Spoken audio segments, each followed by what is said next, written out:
Makadunyiswe uJesu Kristu uze kube phakade. Khona amazwi angithathile emiseni manje. Incwadi yokuqala kaSamuel isahluko 24 bese kuba ilela verse lika 9 kuphela, verse 9 kuphela. Amazwi athi ngokuloba kwenkosi. uDavide wayesethi kuSawule, "Uwalaleleleni amazwi abekhulunywa ngabantu abathi, bheka uDavide ukufuna ukukulimaza." Amen. Bafowethu, khona into ekumele ke siqaphele empilweni. Impilo noma into ezishiwa abantu ngabanye abantu ukuthi bafuna ukusenzakalisa. Mhlambe ngithanda lelo gama kunelokulimaza. Khona abantu abafuna ukukwenzakalisa. Khona abantu abafuna ukulimaza umsebenzi wakho. Khona abantu abangakufuni. Usibanibani akuzokulimaza. Usibanibani unjeyaya.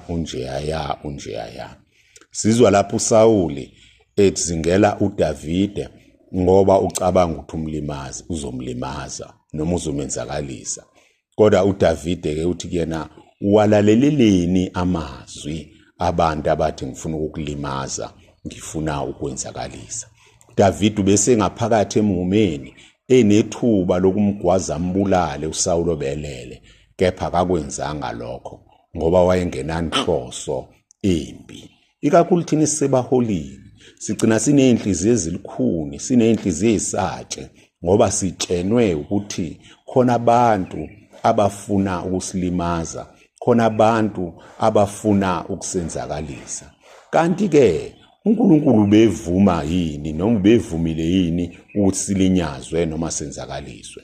Qaphela, uma uNkulunkulu evuma ukuba ulinyazwe wenzakaliswe, ngisho ungaqaphela kangakanani kuzokwenzeka lokho.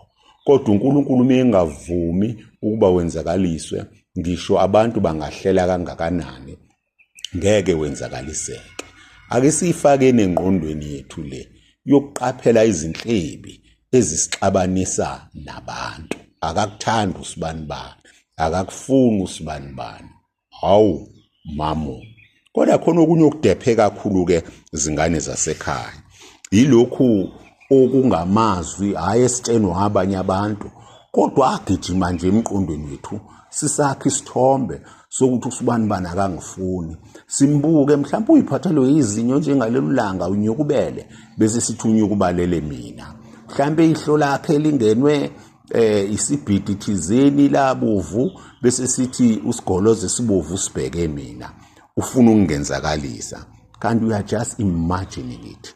uSathane ungumuntu oyisebenzisayo imagination ukusilinga. Uyawusebenzisa umqondo wethu angene kuwona uguqule ukuze sicabange izinto ezingekho. Ubalaleleleni abantu abathi ngifuna ukukulimaza, ngifuna ukukwenzakalisa. Walalelelani ama-voice engqondweni yakho athi ngifuna ukukulimaza, ngifuna ukwenzakalisa. Singabantwana bakaNkulunkulu, sentendeni yesandla sakhe, siyinhlamvu yeso lakhe. Ngeke senzakaliseke engavumanga yena.